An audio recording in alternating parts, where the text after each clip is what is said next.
जी doctor मानस साहब, बहुत शुक्रिया आपका। एक तो ये है कि आपने वो देख लिया होगा ग्रुप में जो हमने दो उसमें सर्वे क्वेश्चंस जो डाले थे। अ, आपकी जो पॉडकास्ट थी उसके ही रोशनी में जो समरी सामने आई थी, उसमें जो पहला जो स्ट्रक्चरल प्रॉब्लम्स हैं तीन, उस पे तो आपने देखा होगा कि जनरली एक एग्रीमेंट है, सब लोग उस पे एग्री करते हैं, कंसेंसस है। एक तो आप उनके बारे में कि हमारे स्ट्रक्चरल प्रॉब्लम कौन से हैं, बेसिक जो हैं तीन, जिन पे गुफ्तगू हो सकती है, तीन या उससे ज़्यादा जो भी हैं। और दूसरा ये है कि वो एरियाज जहाँ पे कंफ्यूजन है, और वो उस जो सर्वे क्वेश्चन था उसमें भी सामने आई कि कुछ दोस्तों में उस पे जाहिर है कि अंडरस्टैंडिंग हमारी उस तरह से नहीं है कि मिसाल के तौर पे जो एफडीआईज हैं, जो जिसको फॉरेन डायरेक्ट इन्वेस्टमेंट कहते हैं, ग्रोथ रेट का अच्छा होना, हाई होना, एक्सचेंज रेट का कंट्रोल होना, इसको हम समझते हैं जनरली कि अच्छा, ये अच्छा ही होता है। तो लेकिन ये है कि इसके बारे में आपकी जो है वो ये मिसकंसेप्शंस हैं जनरली कि ये बगैर गैर मशरूत तौर पे अच्छा ही होता है। तो आप इन दोनों जो सेट ऑफ प्रॉब्लम्स हैं, पहली स्ट्रक्चरल प्रॉब्लम्स हैं और दूसरी जो हमारी पॉपुलर कंफ्यूजन्स हैं या मिसकंसेप्शंस हैं, इस पे बात कीजिए। 30 मिनट आपके पास हैं प्लस माइनस, और उसके बाद फिर बाकी भी चीज़ें जो हैं वो क्वेश्चन आंसर में हम उसको एड्रेस कर लेंगे। तो over to you, thank you very much. जी doctor Amanat. Thank you Shahid साहब। आपने ये एक बहुत अच्छा फोरम बनाया हुआ है जिसमें हम इंटरडिसिप्लिनरी चीज़ें सीख सकते हैं एक दूसरे से, और चीज़ों को आगे बढ़ा सकते हैं। थोड़ा सा मैं 1 या 2 मिनट पहले लूँगा आपकी बात को रिस्पॉन्ड करने से पहले, कि चूंकि यहाँ पे नॉन इकोनॉमिस्ट भी बैठे हुए हैं, तो कुछ जो बेसिक स्ट्रक्चर है इकोनॉमी का, या इकोनॉमिक स्टार्ट कहाँ से होती है, तो इकोनॉमिक्स की अगर आप डेफिनेशन देखें तो वहाँ पे आता है कि ह्यूमन वांट्स हैं और रिसोर्सेज हैं, उनमें तवाज़न कैसे लाया जाए, ये सोचना। दूसरा ये है कि ये कुछ टर्म्स अगर आप नोट करते जाए ना, तो मैं इनको रिलेट करना चाहूँगा आखिर में।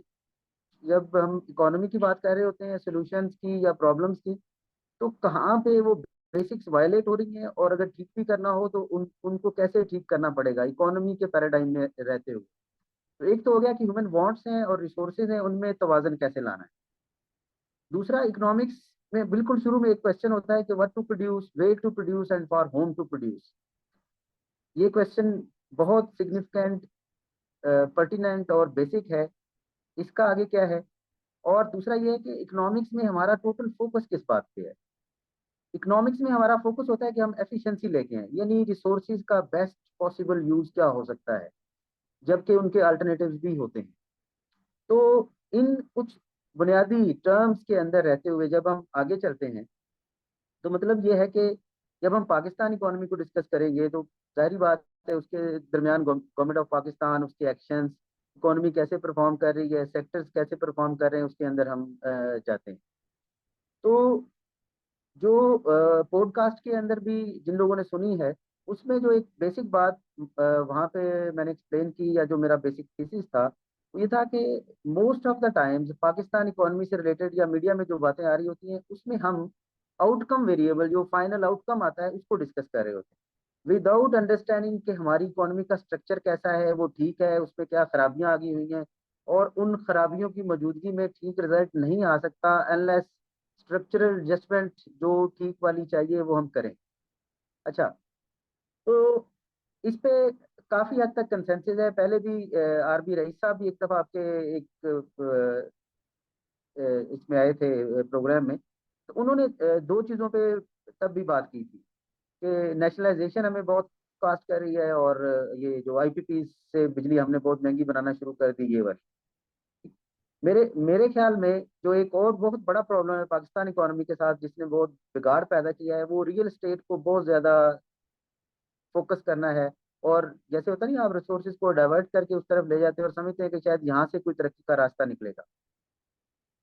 अच्छा, अब वापस जब आप जाते हैं, तो इकोनॉमी के अंदर आपके पास बेसिकली 4 फैक्टर्स ऑफ प्रोडक्शन है। लैंड, लैंड की डेफिनेशन में नेचर ने जो कुछ भी आपको दिया है वो सारा आता है, जमीन से ऊपर, एनवायरनमेंट, टेम्परेचर, हर चीज। मादनियात, सब कुछ जमीन की डेफिनेशन में आएगा, जो नेचर का फ्री गिफ्ट है आपके लिए। फिर आती है लेबर, ह्यूमन रिसोर्सेज। फिर है कैपिटल। कैपिटल दो तरह से आप देख रहे होते हैं, एक पैसा है और एक मशीनें हैं जो मैन मेड है, जो इंसानों ने बनाई है। मनी भी इंसान की इन्वेंशन है। और एंटरप्रेन्योर, ऑर्गेनाइजेशन। अच्छा, अब लेबर प्रोडक्शन फंक्शन में दो तरह, इंसान दो तरह से आता है, एक लेबर के तौर पे और एक ऑर्गेनाइजेशन के तौर पे। बाकी जो दो हैं वो, उसको कोई ओन कर रहा होता है। अच्छा, अब जो कोई कमाता है वो एक तो अपनी इंसानी लेबर से कमाता है, जिसको हम अ, उसकी लेबर लेबर इनकम कहते हैं। और अगर किसी की ओनरशिप में लैंड या कैपिटल है, उससे भी वो कमाता है। तो ऐसी फैमिलीज जिनके पास लैंड भी होती है और कैपिटल भी होता है, वो ज्यादा कमा रहे होते हैं। जिनके पास सिर्फ इंसानी मेहनत होती है, टाइम होता है, जिसको वो सेल करते हैं, वो ज्यादा एक तरह से मुश्किल किस्म की सिचुएशन का सामना कर सकते हैं। रिसेंटली आपने कोविड में भी देखा है। तो चार फैक्टर्स हो गए, क्या प्रोड्यूस करना है, किसके लिए प्रोड्यूस करना है, कहाँ प्रोड्यूस करना है, और एफिशिएंसी। इस पैराडाइम में रहते हुए मुख्तसर सा जो इकोनॉमिक्स का स्टार्ट है, जब हम पाकिस्तान के केस में देखते हैं, तो जब आप नेशनल लेवल पे प्रायोरिटीज को देखेंगे कि किन चीज़ों पे हमें प्रायोरिटी देनी चाहिए, तो अगर हम इकोनॉमी ठीक करना चाहते हो तो जारी बात है हमें अपने इन बेसिक फैक्टर्स ऑफ प्रोडक्शन को इम्प्रूव करने की जरूरत है। और उसमें जो सबसे जरूरी है, या जो दूसरों में वैल्यू ऐड कर सकता है, वो लेबर है, ह्यूमन स्किल है। कार्ल मार्क्स को अगर आप पढ़ें तो वो भी कहता है कि अगर आप डायमंड को देखते हैं फिनिश्ड फॉर्म में, तो अगर उसके पेपर को आप बार हटाना शुरू करें तो वो किसी गार में पड़ा हुआ पत्थर होगा। तो मतलब सिंपल है कि इंसानी एफर्ट जो है वो फाइनली वैल्यू एडिशन लेके आती है। लेकिन कौन सी लेबर फोर्स वैल्यू एडिशन लेके आ सकती है, जिसमें स्किल होगी या जो अनस्किल्ड होगी? शायद सब चले। जी जी, मैं इधर ही हूँ। मैं तो अहमद। ये थोड़ी, इस बैकग्राउंड से जब हम आगे चलते हैं, अब हम वापस आते हैं जो आपके क्वेश्चंस हैं। ये थोड़ा सा बैकग्राउंड था। आगे जब कभी क्वेश्चन आंसर भी होगा तो मैं वहाँ रिलेट करूंगा कि क्या प्रॉब्लम है और कौन सी चीज वायलेट हो रही है। तो स्ट्रक्चरल प्रॉब्लम में तीन चीजें हो गई। नेशनलाइजेशन, जब हमने प्राइवेट बिजनेसेस को नेशनलाइज किया, तो उससे जो एंटरप्रेन्योरशिप का स्ट्रक्चर था या रिस्पॉन्सिबिलिटी का स्ट्रक्चर था, वो बदल गया। जो प्राइवेट बिजनेस था वो एफिशिएंसी के बेस पे चल रहा था। जब हमने इस पे सरकारी बाबू को बिठाया तो उसने अपने आप बेनिफिट बढ़ाना शुरू कर दिया, और उस ऑर्गेनाइजेशन का बेनिफिट जो है वो कॉम्प्रोमाइज होना शुरू हो गया। दूसरी चीज, जो आईपीपीज हमने लगाए, उनका अगर आप थोड़ा सा डीपली जाके देखें तो उनमें डिफरेंट तरह की चीज है कि आपने एक स्कीम अनाउंस की कि जो भी कोई बिजली लगाने का प्राइवेट कारखाना लगाएगा, उसको 80% लोन मिल जाएगा और 20% उसने खुद लगाना है। अच्छा, उसमें गड़बड़ स्टार्ट में ये हुई कि उन्होंने उस प्रोजेक्ट की costing almost double double show कर दी। मतलब अगर 100 रुपए में लगना था तो उन्होंने 200 रुपये शो कर दी। अब 200 का मतलब है कि उन्हें 160 रुपये तो कर्ज मिल जाएगा। एक्चुअली वो प्रोजेक्ट है 100 रुपए का, तो 60 रुपए तो पहले ही उन्होंने मिली भगत से अपनी पॉकेट में डाल। दूसरी नंबर पे ये आई कि जो क्योंकि वो अगर फर्नेस ऑयल पे बेस करते थे, तो फर्नेस ऑयल की एफिशिएंसी लो शो करके कि जो चीज 150 लीटर से बननी थी, कहा कि 200 या 250 लीटर में बनेगी, और उसमें से भी एक्स्ट्रा मार्केट में सेल कर दिया। लेकिन जो प्राइस कंज्यूमर को आज पे करना पड़ रही है, वो double costing of the project, और ये जो फर्नेस ऑयल की एफिशिएंसी लो शो करके जो वहां से भी पैसा बनाया जा रहा है, ये सारा। फिर एडिशनल उसमें ये था कि उनको पाकिस्तानी रुपए में जो इन्वेस्टमेंट हो रही थी, उसका रिटर्न डॉलर के साथ पैक कर दिया गया। अब जैसे जैसे पाकिस्तानी करेंसी डेप्रिशिएट करती है, वो बर्डन भी इसके ऊपर आना शुरू हो जाता है। फिर मायदों के अंदर कैपेसिटी पेमेंट जो है वो डिसाइड कर दी गई कि अगर एक प्रोजेक्ट 25 या 30 मेगावाट का है, तो पेमेंट 25 या 30 मेगावाट की जाएगी, वो प्रोडक्शन कर रहा है या नहीं कर रहा। उनको गारंटी कर दी गई। इसने आगे जाके किया क्या कि एक तरफ तो इसने जो एक एनर्जी इनपुट थी आपकी, जिसने जिससे आपने इंडस्ट्री गुड्स प्रोड्यूस करनी थी, वो गुड्स इस एनर्जी महंगी होने की वजह से बहुत महंगी होना शुरू हो गई, और आप प्राइस के लिहाज से कंपैरेटिव नहीं रहे, यानी दूसरे मुल्क आपके मुकाबले में सस्ता पैदा कर रहे थे और आप उनसे महंगा पैदा कर रहे थे। दूसरा जो इशू इसके साथ आया कि हमारे निज़ाम के अंदर बिजली पैदा करने के कारखाने तो लगाए गए, लेकिन ट्रांसमिशन और ग्रिड कैपेसिटी और जो लाइन लॉसेज हैं उनको रोकने के हवाले से ज्यादा काम नहीं किया गया, जिसकी वजह से अब एक बड़ा प्रॉब्लम आपको नजर आता है कि सर्कुलर डेट। सर्कुलर डेट ये है कि जो बिजली के बनाने वाले कारखाने गवर्नमेंट को बिल भेज रहे हैं पैसा लेने के लिए, जो कि गवर्नमेंट उनसे सिंगल सेलर है, आगे डिस्ट्रीब्यूशन जो कि गवर्नमेंट कर रही है, तो गवर्नमेंट उतना पैसा वसूल नहीं कर पाती जितने उसने पीछे पे करने होते हैं। और ये जो गैप है इसको सर्कुलर डेट ऑफ एनर्जी कहते हैं। ये भी नेशनलाइजेशन का जो जिस तरह से बर्डन है कौमियाए गए अदारों का, उनका नुकसान इकट्ठा होता जा रहा है और वो हर साल 1000 अरब से ज्यादा है। सर्कुलर डेट की सिचुएशन भी इसके करीब करीब है, इससे अब ज्यादा खराब होती जा रही है, क्योंकि हमने कमीशन लेने के लिए या करप्शन की वजह से बहुत से ऐसे कारखाने लगा दिए जिनसे एक्चुअली आप बिजली लेके आगे बेच नहीं पा रहे, इसलिए सर्कुलर डेट में वो ऐड होता जा रहा है। तो ये दूसरा इशू है नेशनलाइजेशन के बाद जिसने पाकिस्तान इकोनॉमी के फंडामेंटल स्ट्रक्चर को खराब किया है, जिसकी वजह से वो सही परफॉर्म नहीं कर पा रही। तीसरी जो चीज उसमें मैंने बात की वो थी ये रियल एस्टेट वाली। रियल एस्टेट ने 3-4 मुख्तलिफ किस्म से एक चैलेंज क्रिएट किया।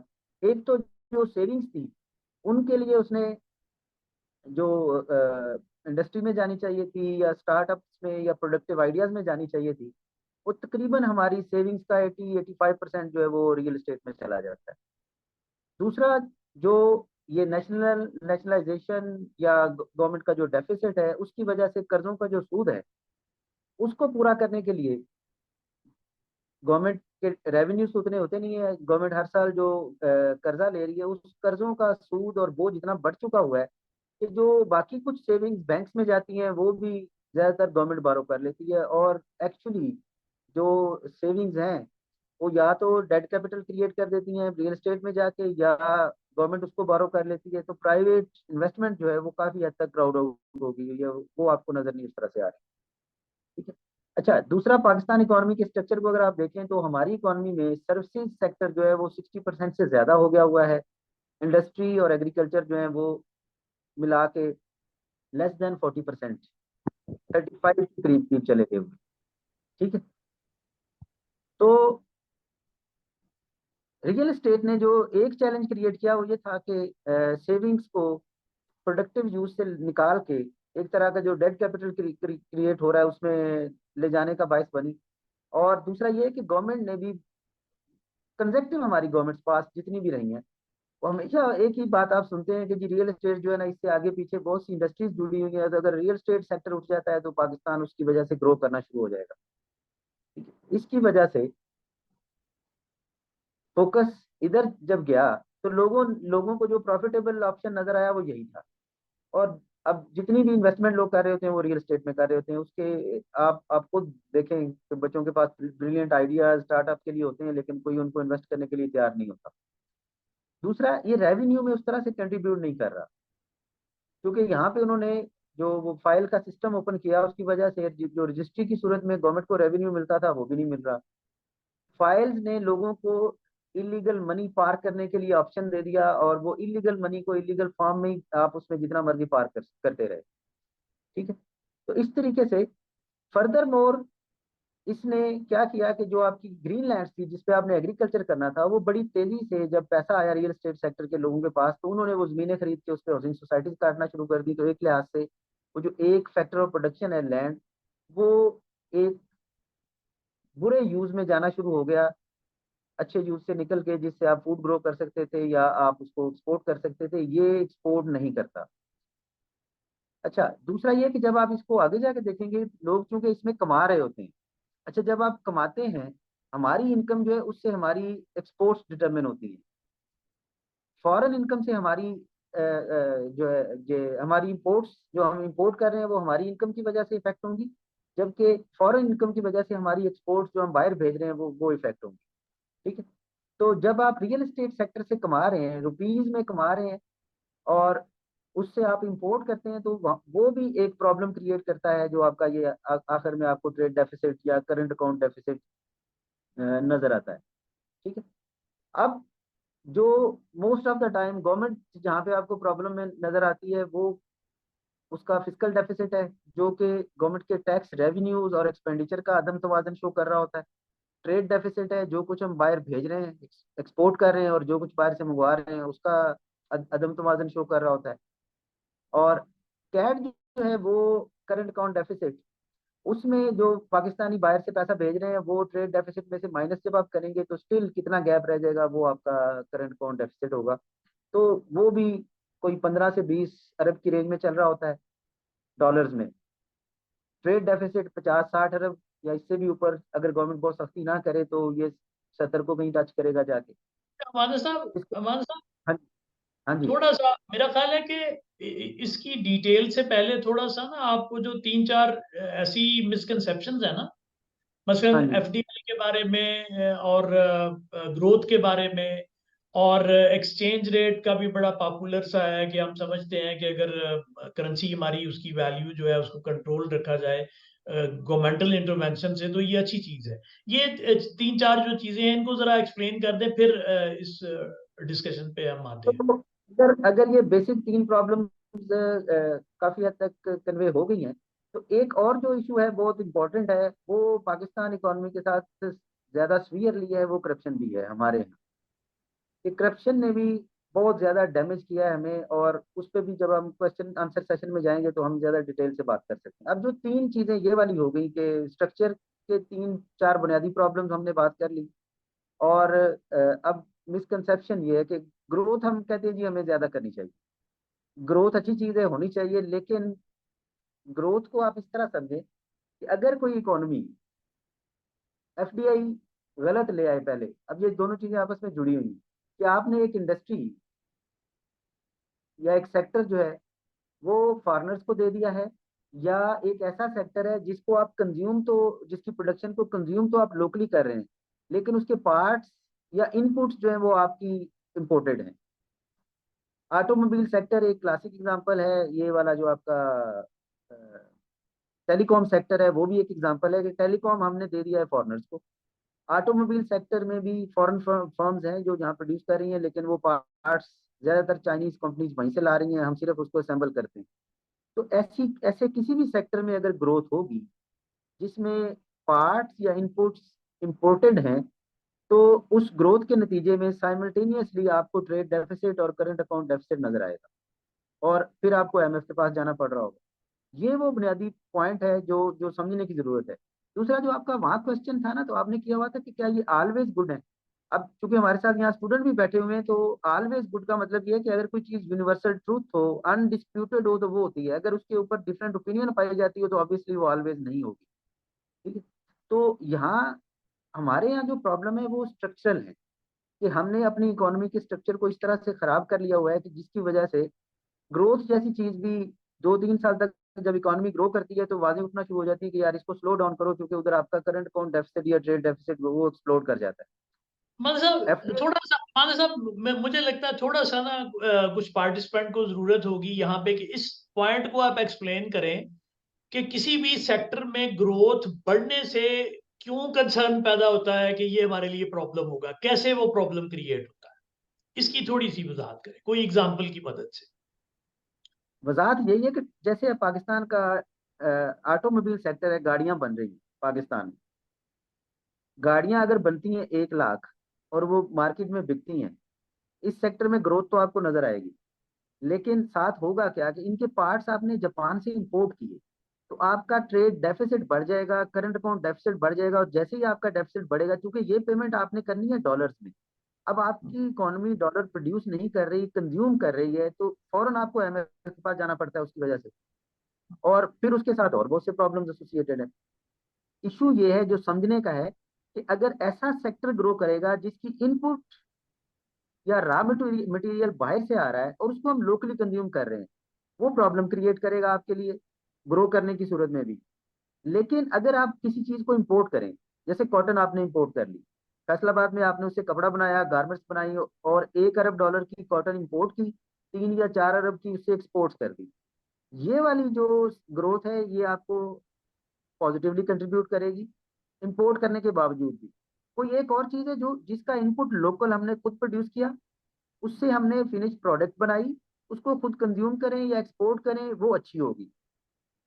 तो पॉइंट यहाँ ये है कि ऐसी इनपुट जो हम बाहर से इंपोर्ट कर रहे हो और उसको लोकली कंज्यूम कर रहे हो, उस सेक्टर में अगर ज्यादा ग्रोथ होगी, और ऐसी इकोनॉमी की जिस जो डॉलर टर्म में कमाने की कैपेसिटी नहीं रख रही, खराब हो गई हुई है, बीमार इकोनॉमी है, उसमें ये वाली ग्रोथ फौरी फौरी तौर पे रेड सिग्नल वहां पे आएगा कि जी इसको रोकें, ये तो प्रॉब्लम हो गया है और आपका करंट अकाउंट डेफिसिट या ट्रेड डेफिसिट बढ़ गया। Is it clear now? बिल्कुल ठीक, बिल्कुल ठीक। अच्छा, इसी तरह से ना मान साहब, जो एफडीआईज के बारे में मेरा अपना व्यू भी यही था ये आपकी पॉडकास्ट सुनने से पहले, कि एफडीआई फॉरेन डायरेक्ट इन्वेस्टमेंट जितनी ज़्यादा होगी उतनी अच्छी है।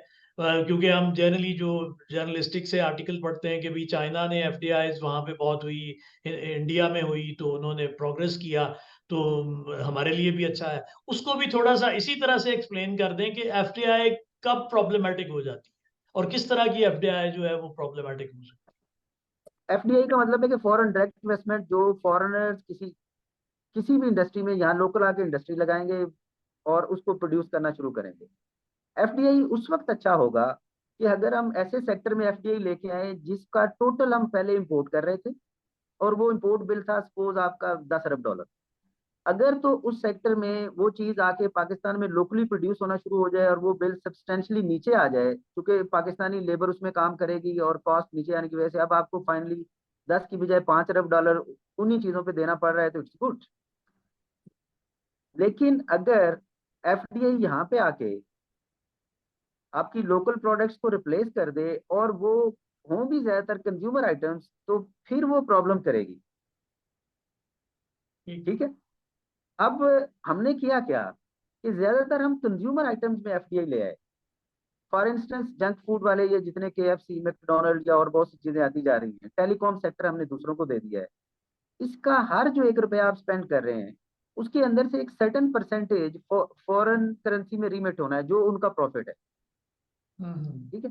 तो जो चीज एफडीआई लेटर ऑन, एक दफा आपने 500 मिलियन डॉलर या 1 अरब डॉलर पाकिस्तान में ले आए, अब उसने हर साल, अगर एक अरब को देखें तो जो नॉर्मली प्रॉफिट रेट्स हैं एफडीआई के ऊपर, वो कोई 17% के करीब।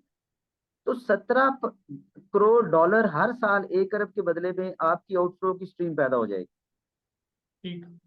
तो अगर आप ये वाली आउटफ्लोज बढ़ाते जाएंगे, तो फिर वो जो करंट अकाउंट डेफिसिट या बैलेंस ऑफ पेमेंट के प्रॉब्लम तो आपको फेस करना पड़ते हैं और आपको बार बार आईएमएफ के पास जाना पड़ता है, वो अगर आज हमने बुरा एफडीआई का फैसला कर लिया कि ऐसा एफडीआई लेके आ गए जो आपकी लोकल प्रोडक्ट्स को रिप्लेस कर दे और वो कंज्यूमर आइटम हो, और उसके ऊपर आपको फॉरेन करेंसी के अंदर प्रॉफिट पे करना पड़ेगा। अच्छा, इसमें डॉक्टर महातिर मोहम्मद को अगर आप कभी सुने, क्योंकि उन्होंने एफडीआई के ऊपर स्टार्ट में बहुत फोकस किया, तो वो दो तीन बातें बुनियादी तौर पे कहते हैं कि एक तो बात हमने कर ली कि एफडीआई अगर आपका किसी सेक्टर में बहुत ज्यादा इंपोर्ट बिल है उसको सब्सटेंशियली रिड्यूस कर दे तो ये गुड है। लेकिन अगर एफडीआई में एक दफा पैसा आए और उसके बाद आपने हर साल उसका जो प्रॉफिट रिमिट करना है, एक आउटफ्लो की परमानेंट बड़ी स्ट्रीम उससे क्रिएट हो जाएगी, तो ये प्रॉब्लम पैदा करेगा। दूसरा ये है कि एफडीआई लाते हुए सपोज हमारे पास एक टेक्नोलॉजी या एक्सपर्टीज नहीं है, हम वहां पे एफडीआई लाएं, टेक्निकली जो जो अच्छे असूल हैं एफडीआई लाने के, और उसके नतीजे में भी टेक्नोलॉजी ट्रांसफर का भी कोई टाइम फ्रेम होना चाहिए। ये नहीं है कि फॉर एवर वो पाकिस्तानी उसमें अनपढ़ जाहिल ही रहेंगे और वो चीज फॉरनर्स ही करते रहेंगे। तो अच्छा एग्रीमेंट का मतलब ये होगा कि आप 10 साल 15 साल का उनके साथ करें कि ये टेक्नोलॉजी ट्रांसफर भी आप हमें, ये स्किल, ये वाली एक्सपर्टीज आप हमें ट्रांसफर करेंगे, और फिर वो आपका जो रीमेट हो रहा है यहाँ से प्रॉफिट, वो बर्डन आपका कम होना शुरू होगा। ठीक है। तो एक तो ये हो गया कि ज्यादा एक्सपेंसिव जो आपका इंपोर्ट बिल था उसको रिप्लेस कर लें। दूसरा, टेक्नोलॉजी या एक्सपर्टीज को एफडीआई के थ्रू आप यहाँ पे ले आए और उसको लोकली ट्रांसफर करवा लें, तो आपके लिए गुड होगी। लेकिन अगर ऐसा नहीं हो रहा और आपने टेलीकॉम सेक्टर में एक दफा फायर वालों को दे दिया ये, और उनसे 400-500 मिलियन डॉलर्स का एग्रीमेंट हुआ, अब हर साल आपका प्रॉफिट रीमेट हो रहा है, तो ऐसे जितने भी आप एग्रीमेंट्स करेंगे, या जो रिसेंटली आया है कि पाकिस्तान अपनी पोर्ट्स जो है वो यूएई और कतर को दे रहा है, बल्कि वो गल्फ के अंदर एक आर्टिकल भी छपा है कि पाकिस्तान ऑन सेल है और यूएई और कतर उसमें बिड कर रहे हैं। तो अगर हम ऐसे सेक्टर्स उनको दे देंगे, वो यहाँ से जो भी कमाएंगे उसको उसका प्रॉफिट उन्होंने फॉरेन एक्सचेंज में रीमिट करना है। तो बाज औक़ात आप एक गलत एफडीआई ला के एक दफा तो आप समझेंगे कि वक्ती तौर पे उसने प्रॉब्लम हल कर दिया, लेकिन वो लॉन्ग रन में डिजास्टर क्रिएट करेगा। आपने उसके इनफ्लोज और आउटफ्लो की डायनामिक्स को देखे बगैर ये फैसला नहीं करना कि ये गुड है या बैड।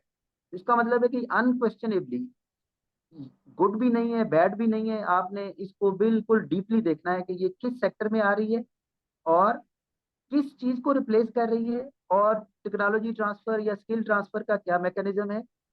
तो फिर आपको पता चलेगा कि कोई एफडीआई अच्छी है या बुरी है। अनडिस्प्यूटेडली हर एफडीआई अच्छी नहीं। ठीक। और इसी तरह से माधव साहब, जो एक्सचेंज रेट के बारे में जो बज़ाहिर जो हमारा तासुर होता है वो ये होता है कि भाई अगर स्ट्रॉन्ग है रुपी एज कंपेयर टू डॉलर, भले वो गवर्नमेंट की इंटरवेंशन से है तो इट्स गुड थिंग। इसको भी थोड़ा सा एक्सप्लेन करें और फिर हम आगे चलते हैं उसके बाद। इसमें ना एक इकोनॉमिक्स में कॉन्सेप्ट है डच डिजीज। वो ये है कि अगर किसी मुल्क में नेचुरल रिसोर्सेज निकल आए, जैसे ऑयल निकला है, गैस निकला है, या कॉपर गोल्ड कुछ भी निकला है, उससे होगा क्या। नेचुरल रिसोर्सेज निकलने की वजह से आप फॉरेन करेंसी ज्यादा अर्न करना शुरू हो जाएंगे और आपकी करेंसी स्ट्रांग होना शुरू हो जाएगी। उससे वो कहते हैं कि आपकी बाकी सारी इंडस्ट्री जो बाहर एक्सपोर्ट कर रही थी वो इनकम्पेटिटिव हो जाती है। अब ये नेचर की तरफ से हुआ है, गिफ्ट हुआ है आपको, अल्लाह ने दिया और उसकी वजह से आपकी करेंसी स्ट्रांग हुई। लेकिन आप ये गल्फ कंट्रीज की एग्जांपल ले लें, बल्कि इसको पेट्रो डॉलर कर्स और पेट्रोलियम के साथ भी बात का जोड़ा जाता है कि उनकी और कोई भी इंडस्ट्री आपको फ्लरिश करती हुई नजर इसलिए नहीं आ रही कि उनकी अपनी करेंसी जब स्ट्रांग हो गई, तो अब उस वो जो भी चीज बाकी जगहों पे बना के बेचेंगे वो दुनिया में दूसरे मुल्कों के मुकाबले में महंगी हो जाएगी। ये तो नेचर की तरफ से है जो डच डिजीज है। अगर कोई कंट्री खुद ये हरकत करना शुरू हो जाए कि वो अपनी करेंसी को आर्टिफिशियली स्ट्रॉन्ग करना शुरू कर दे। आर्टिफिशियली स्ट्रॉन्ग करने का मतलब ये है कि आप इंपोर्ट को सब्सिडी दे रहे होते हैं जो चीजें हम बाहर से मंगवा रहे हैं। यानी अगर डॉलर होना चाहिए 300 का और हम उसको 275 पे रख रहे हैं, तो अब जो मैं $1 स्पेंड कर रहा हूँ पाकिस्तान में बैठ के, मुझे गवर्नमेंट ₹25 की सब्सिडी दे रही है। लेकिन जो बंदा बाहर से डॉलर कमा के पाकिस्तान भेज रहा है या एक्सपोर्टर पाकिस्तान में $1 ला रहा है, उसको 300 मिलना चाहिए था, उसको हम 275 दे रहे हैं। तो इसका मतलब है कि जो भी मैन्यूवरिंग हम करेंगे वो इंपोर्ट को टैक्स करेगा, इसको इंपोर्ट को सब्सिडी देगा और एक्सपोर्ट को टैक्स करेगा। तो अगर हम खुद इंपोर्ट को टैक्स करना शुरू हो, सब्सिडी देना शुरू हो जाए और एक्सपोर्ट को टैक्स करना शुरू कर दें, तो उससे हमारा ट्रेड डेफिसिट बढ़ेगा या कम होगा। ठीक। बढ़ेगा ना। अच्छा, दूसरी चीज ये मैं समझने की जरूरत ये है कि गवर्नमेंट अगर किसी भी चीज की कीमत कम करना चाहती है, वो डॉलर है या दाल है या आटा है कुछ भी है, तो मैकेनिज्म उसका सिंपल है कि गवर्नमेंट उसको मार्केट से महंगा खरीदती है और सस्ता बेचती है। इसका मतलब है कि उसका फिजिकल डेफिसिट के ऊपर भी इम्पैक्ट आ रहा होता है। कोई फ्री लंच नहीं है इकोनॉमिक्स में। हर डिसीजन की कॉस्ट है। उस कॉस्ट को पहले देखें कि डॉलर को नीचे रखना, रुपया तगड़ा रखने की सब्सिडी की फॉर्म में एक कॉस्ट है। और फिर वो फंडामेंटल्स को जब आप खराब कर देते हैं तो इंपोर्ट्स इनकरेज होना शुरू हो जाती हैं, एक्सपोर्ट्स महंगी होने की वजह से डिस्करेज होना शुरू हो जाती हैं, तो आपकी इकोनॉमी ज्यादा खराब होना शुरू हो जाती है। आसान सी एग्जांपल इस तरह समझ लें कि जैसे इस्लामाबाद पहाड़ों से निचली साइड पे यहाँ है, अगर ऊपर बारिशें होने की सूरत में पानी ज्यादा हो और हम एक कमजोर सी दीवार खड़ी करके उस पानी को थोड़ा थोड़ा गुजरने की बजाय वहां पे इकट्ठा कर लें, दीवार कमजोर है, उसने टूटना ही टूटना है। जब वो ज्यादा इकट्ठा पानी होके आएगा तो पहले तो आपके पाँव गिले होते थे, अब आपके घरों को भी गिराएगा। जिस वक्त आप आर्टिफिशियली एक्सचेंज रेट को मनूवर करते हैं और लंबे अरसे तक मनूवर करते हैं, पहले नंबर पे तो उसकी उसकी कॉस्ट है, इकोनॉमिक कॉस्ट है। आप सस्ता डॉलर कहीं से लेके, कर्जा लेके या खरीद के मार्केट से उसको बेच रहे होंगे और उसकी कॉस्ट आ रही होगी। जिस तरह से आप बाकी आटा सस्ता देते हैं या कोई और चीज सस्ती देते हैं। ठीक है। दूसरा ये है कि उसने आपके जो फंडामेंटल्स हैं उनको इतना खराब कर दिया कि अब आपकी एक्सपोर्ट्स डिस्करेज होना शुरू हो गई, इंपोर्ट्स इनकरेज होना शुरू हो गई, तो आपका ट्रेड डेफिसिट जो है वो एक्सप्लोड होना शुरू हो गया। अच्छा, अब चूंकि हमारे पास तो बहुत ज्यादा फॉरेन एक्सचेंज रिजर्व हैं भी नहीं, हम तो ये आजकल सिंगल डिजिट में चल रहे हैं। इंडिया कोई 600 के करीब है, चाइना जो है वो 3000 के करीब है उनका जो फॉरेन एक्सचेंज रिजर्व है। तो एक्चुअली हमारी कैपेसिटी भी नहीं है बहुत ज्यादा उसको मैनूवर करने की। इसलिए चूंकि हमारी कैपेसिटी नहीं है, हम कुछ देर के लिए अगर कर भी लें तो उसने लाजमी तौर पे दोबारा अपनी असल वैल्यू की तरफ जाना होता है, और वो फिर एकदम से बहुत बड़ा, जैसे नहीं आपके ऊपर प्रेशर की सूरत में, और उसकी उसकी महंगाई का एक तूफान आता है उसकी सूरत में, और वो जो ग्रेजुअली उसने एडजस्ट करना था, वो एकदम से आपके ऊपर धमाके की सूरत में पड़ जाता है और इकोनॉमी ज्यादा डैमेज होती है। तो कॉस्ट है उसको मैन्यूवर करने की, और फंडामेंटल्स को वो खराब कर देता है जिस वक्त आप उसको आर्टिफिशियली मैन्यूवर कर रहे होते हैं। इसका मतलब ये है कि इसको ठीक करने के लिए हमें डॉलर कमाना ज्यादा चाहिए, हमें अपनी capacity to earn, to have more foreign exchange reserves, उसकी जो सप्लाई है उसको बेहतर करने के हवाले से, इकोनॉमी की कैपेसिटी अगर बेहतर होगी और अपनी स्पेंडिंग में गैर जरूरी चीजें हम कम करते जाएं, तो वो इकोनॉमिक फैक्टर की वजह से जब पाकिस्तानी करेंसी थोड़ी तगड़ी शुरू होना शुरू होगी, तो वो एक डिफरेंट फैक्टर है। जब हम उसको आर्टिफिशियली करेंगे तो वो ऐसे समझिए कि आप खराबी का इलाज एक बड़ी खराबी के साथ करने की कोशिश कर रहे होते हैं, तो वो एक प्रॉब्लम है। अच्छा, फिर ये गवर्नमेंट करती क्यों है, ये क्वेश्चन आएगा कि ये तो प्रॉब्लम है। जब आप रुपए को आर्टिफिशियली तगड़ा रखते हैं तो इम्पोर्टेड इन्फ्लेशन जो है वो आपको नजर नहीं आ रही है। वो अगर आप जो 4 साल तक इसाकदार साहब ने रखा इसको, वहां पे अगर आप इन्फ्लेशन के फिगर्स देखेंगे तो वो लो हैं, लेकिन उसकी वजह से आगे चल के आपका जो ये ट्रेड डेफिसिट है वो बढ़ गया है। अब आप किसको बड़ा प्रॉब्लम समझते हैं, कि वक्ती तौर पे इन्फ्लेशन को ग्रेजुअली एडजस्ट करने दिया जाए, या उसको कुछ देर रोक के रखा जाए और फिर वो वापस आती है, जैसे ही एक्सचेंज रेट एकदम से जंप करता है इन्फ्लेशन, तो फिर वापस आ जाती है, लेकिन उधर नीचे वाले फंडामेंटल्स भी बहुत ज्यादा खराब हो चुके होते हैं। तो बिल्कुल। पॉइंट मेरा यहाँ पे यही है कि ये इसको मैन्यूवर करना जो है उसकी कॉस्ट है, और वो फंडामेंटल ऑफ द इकोनॉमी को इतना खराब करता है कि उससे जो आपकी कैपेसिटी है डॉलर पाकिस्तान में आने की वो इरोड हो जाती है, और बाहर जाने के रास्ते ज्यादा खुल जाती है। तो वो ठीक ऑप्शन नहीं है इसलिए। और दूसरा क्वेश्चन ये भी है कि एक्सचेंज रेट आपका टूल है, इंस्ट्रूमेंट है, जिसको आप अपने ऑब्जेक्टिव को अचीव करने के लिए मैनेज करते हैं, ठीक है। लेकिन अगर आप उसको गलत तरीके से मैनेज करेंगे तो वो अपने आपके ऑब्जेक्टिव को और ज्यादा खराब करना शुरू हो जाएगा, और लॉन्ग रन में आपके फंडामेंटल्स खराब हो जाएंगे। बिल्कुल सही, बहुत शुक्रिया। अच्छा अमान साहब, क्वेश्चन पहले से लोग गौरी साहब तो बड़ी देर से हाथ उन्होंने हैंड रेज किया हुआ है, और शुमाइला भी, और अभी मायदा भी आ गई हैं, और एक और सवाल है। तो मेरा ख्याल है सवालात की तरफ जाते हैं। मैं एक दो छोटी छोटी बातें करना चाह रहा हूँ, उस पर थोड़ा सा आपका कमेंट ले लूं। आईपीपीज की जो बात आपने की, वो सारी डिटेल्स बिल्कुल ठीक है। मेरा तासुर ये है कि आईपीपीज का चॉइस इटसेल्फ ये एक मेजर डिविएशन थी, जिसके बाद हम कंपैटिटिव हो ही नहीं सकते। जो हमारा इंडस रिवर एग्रीमेंट जो जो हो गया था इंडिया के साथ, जो उसके बाद ये इम्पेरेटिव था पाकिस्तान के लिए कि हम डैम्स बनाते और वहां से पावर जनरेशन करते, और अपने दूसरे जो मसाइल थे उनको भी, फ्लड और इरिगेशन, वो भी उसके साथ एसोसिएटेड। और वो हमारा इंडिजिनस एक चीप सोर्स था पावर जनरेशन का। ये जो आपने बातें बताई वो तो ठीक है, बिल्कुल सही है, लेकिन मेरे ख्याल में उस पर स्विच करना इटसेल्फ ही एक बड़ी डिविएशन। उसके बाद हमने इस प्रॉब्लम में आना ही आना। उसमें करप्शन ना भी होती, उसमें एग्रीमेंट हम बेहतर भी कर लेते, कुछ भी कर लेते, वो प्रॉब्लम को हमने इनवाइट कर लिया था। मेरा ये इंप्रेशन है, इस पे आप बाद में कमेंट करें।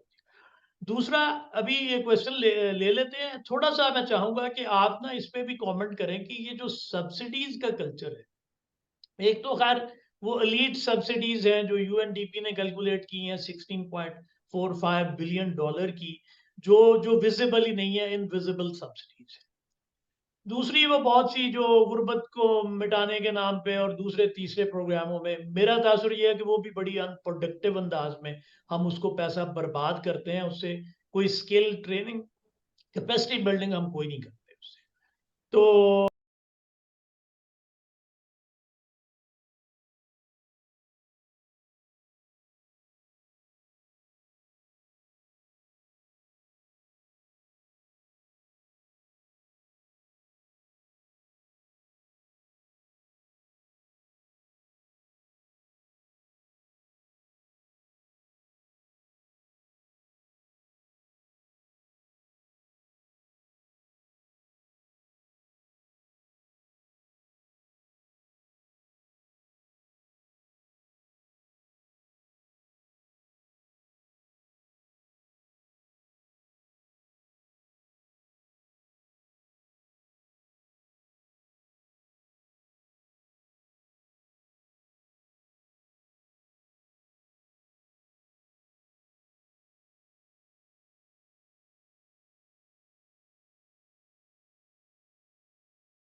क्वेश्चंस की तरफ जाते हैं। गौरी साहब सबसे पहले बड़ी देर से वेट कर रहे हैं। जी गौरी साहब।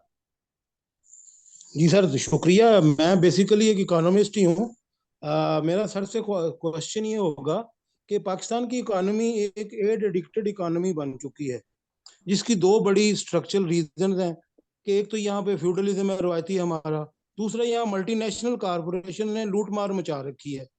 तो हम, जो कि आप लोग बेसिकली हिस्टोरियन हैं, इकोनॉमिक्स उस तरह नहीं, बेसिक हमारा ये क्वेश्चन मेरा ये बनता है कि हम किस तरह अपने फ्यूडलिज्म को खत्म कर सकते हैं और किस तरह हम मल्टीनेशनल कारपोरेशन ने जो यहाँ लूट मार मचा रखी है उसको कैसे खत्म कर सकते हैं। जी डॉक्टर साहब। अच्छा, तो अब यही हो गया ना कि इंडिया ने हमसे बहुत पहले ये लैंड रिफॉर्म्स कर ली थी। अब ये एक है ना कि आपकी वो पॉलिटिकल विल जो है वो चाहिए उसके लिए। तो ये पॉलिटिकल डिसीजन है, किसी भी गवर्नमेंट ने बनना है, लेकिन पॉलिटिकल डिसीजन का ये मतलब नहीं कि मैं सिर्फ सियासतदानों की बात कर रहा हूँ। जितने भी सियासी जमातें हैं, रजिस्टर्ड या अनरजिस्टर्ड, उन सब की बात कर रहा हूँ मैं। ठीक है, कि जब तक आप पॉलिटिकल विल नहीं होगी उस वक्त आप ये नहीं कर सकते। और दूसरा, पाकिस्तान में तो नो डाउट लीड कैप्चर है, वो मल्टीनेशनल कंपनीज का है, या ऑटोमोबाइल सेक्टर में आपको नजर आता है, शुगर में आता है, सीमेंट में नजर आता है। ठीक है, टेक्सटाइल में भी इवन के वो कह रहे होते हैं कि हमें सब्सिडी दोगे तो हम करेंगे, अदरवाइज हम बंद करके बैठे हुए हैं। तो प्रॉब्लम जो शायद साहब आपने जो पहले बात की कि नेटवर्क्स होते हैं, उसके साथ एक टर्म इस्तेमाल होती है ग्रेजुएशन। कि कोई आया, वो नीडी था, उसको आपने हेल्प आउट करना शुरू किया, उसको आपने हेल्प किया और साथ उसको कोई स्किल भी दी, जिसके बाद वो अपने पाँव पे खड़ा हो गया। तो होना तो ये चाहिए था कि हम ये जो बेसिक इनकम सपोर्ट प्रोग्राम या एहसास प्रोग्राम या बाकी जैसे जितने भी इस तरह के प्रोग्राम्स हैं, उनकी सक्सेस स्टोरी ये होती है कि इन्होंने इतने लोगों को ग्रेजुएट कर दिया है, अपने पाँव पे खड़ा किया है। ये सक्सेस लेके आते हैं कि हमने कवरेज कितने फैमिलीज की बढ़ा दी है और कितने लोगों को इसमें शामिल कर लिया। तो बिल्कुल, जब तक आप स्किल की तरफ नहीं जाएंगे, सोल्यूशन नहीं है।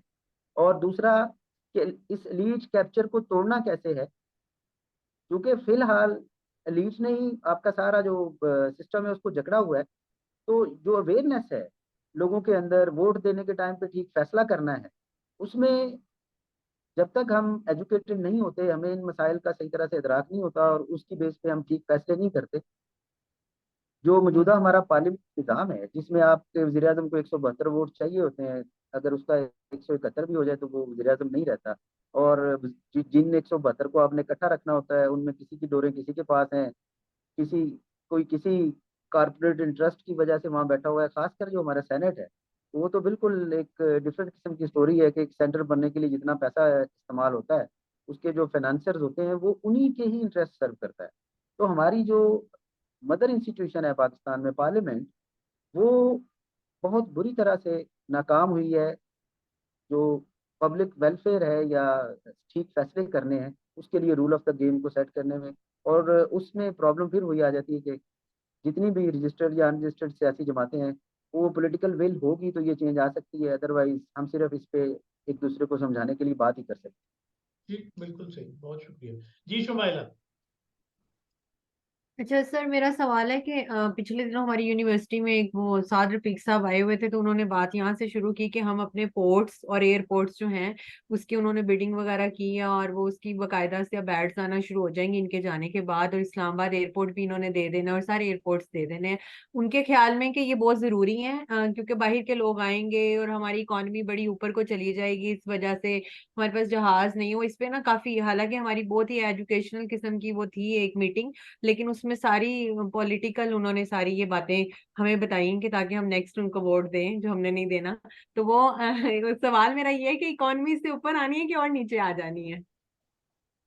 अभी जो हमने एफडीआई के हवाले से बात की, उसी बेसिक असूल को आप जहन में रखें कि क्या ये जो एयरपोर्ट्स या पोर्ट्स हैं आपकी, ये पाकिस्तान को लॉस दे रही हैं या फायदा दे रही हैं। अगर तो ये लॉस दे रही हैं तो आप इनको दे दें, तो आपकी बचत होना शुरू हो जाएगी। लेकिन अगर यहाँ से आपको जो रेवेन्यू आ रहा है, वो रेवेन्यू कोई फॉरेनर्स कमाना शुरू करेगा और वो उसका प्रॉफिट रीमेट करेगा, तो आने वाले सालों में एक दफा तो यहाँ पे कुछ डॉलर्स आएंगे, आने वाले सालों में आपको उसके बदले में प्रॉफिट देना पड़ेगा। तो जब आप एक्चुअल कैलकुलेशंस करेंगे इन सारी चीजों की, मोस्ट प्रोबेबली ये चीज आपको डैमेज करेगी लॉन्ग रन में, कि अगर आपने टेलीकॉम की तरह से ये चीजें भी दे दी। वो वाले नेशनलाइज इंस्टीट्यूशन जो लॉस कर रहे हैं, उनको अगर गवर्नमेंट ठीक तरीके से प्राइवेटाइज करे तो आने वाले सालों का बर्डन आपका नीचे आ सकता है। लेकिन उसमें भी जो जो कंज्यूमर आइटम्स हैं, जो कंज्यूम होनी ही होनी है, और पाकिस्तानी भी उसको कंज्यूम कर रहे हैं, एयरपोर्ट्स को पाकिस्तानी कंज्यूम कर रहे हैं ना उनकी सर्विसेज को, तो इसका मतलब है कि जो पैसा आप यहाँ देंगे उसकी बेस पे जो जो प्रॉफिट रीमेट होगा, और ये वाला प्रॉफिट कम रेट नहीं है। अगर आप इसको कर्जों के मुकाबले में कंपेयर करें ना, तो मल्टीलैटरल IMF वर्ल्ड बैंक वाले लोन है वो 2.5-3%, 4% तक जाते हैं। अगर FDI आप ले आए और वो 17% आपने उसका रिटर्न देना हो, तो ये 4-5 गुना ज्यादा डैमेजिंग है for your balance of payment and and and long run. जो आपका सोल्यूशन की तरफ आप जाएंगे या प्रॉब्लम की तरफ जाएंगे, वो बिल्कुल स्ट्रेट है। ठीक। जी मायदा। अस्सलाम वालेकुम। तो मेरा एक क्वेश्चन है कि जब भी हम मिसकंसेप्शंस की मायदा बेटा जी थोड़ा जी सा तारुफ भी करवाइएगा फिर क्वेश्चन। अच्छा। तो मैं अभी इंटरनेशनल बिजनेस की स्टूडेंट हूँ, यूनिवर्सिटी ऑफ बर्मिंघम से मास्टर्स कर रही हूँ अपना इंटरनेशनल बिजनेस में। अंडरग्रेड अल्हम्दुलिल्लाह I have completed with the first class. तो that's my introduction for now. इंशाल्लाह फ्यूचर में और कुछ करके अपने इंट्रोडक्शन प्रोफाइल ऐड करूंगी। पर मेरा एक है, सिंस हम मिसकंसेप्शंस की बात कर रहे हैं, हमने बहुत कॉम्प्रिहेंसिवली पाकिस्तान की पॉलिटिक्स में या इकोनॉमी में प्रॉब्लम्स डिस्कस किए हैं, सबका इनपुट था उसमें, बहुत हेल्पफुल इनपुट था। पर मेरा एक क्वेश्चन है कि हमारा ये मिसकंसेप्शन मुझे लगता है कि है कि politics is the only driving force in economics itself, और जो भी एक्सटर्नल इम्पैक्ट आता है वो पॉलिटिक्स से आता है। क्योंकि मेरे पॉइंट ऑफ व्यू से और as an economic student I think there many more things. Politics जो है वो सिर्फ इकोनॉमी सिर्फ जो है वो पॉलिटिकल फैक्टर से सपोर्ट नहीं होती। जैसे मैं यहाँ एक एग्जांपल दे देती हूँ कि सोशो कल्चरल इम्पैक्ट्स होते हैं जो काफ़ी इकोनॉमीज को ड्राइव करते हैं। स्वीडन की इकोनॉमी है वो आजकल it's known as one of the most innovative economies globally, और उनका इनोवेशन ड्राइव जो हुआ है वो उनके एक टेनिस प्लेयर के माइंडसेट से हुआ है कि वो एक बिल्कुल डिफरेंट तरह से टेनिस खेलता था और वो वर्ल्ड चैंपियन बन गया, जिसको सबने डिग्रेड किया बट स्वीडिश गवर्नमेंट ने सपोर्ट किया। और वो स्वीडिश गवर्नमेंट का माइंडसेट है जिसकी वजह से आज उनकी पूरी की पूरी इकोनॉमी इनोवेशन से ड्राइव हो रही है।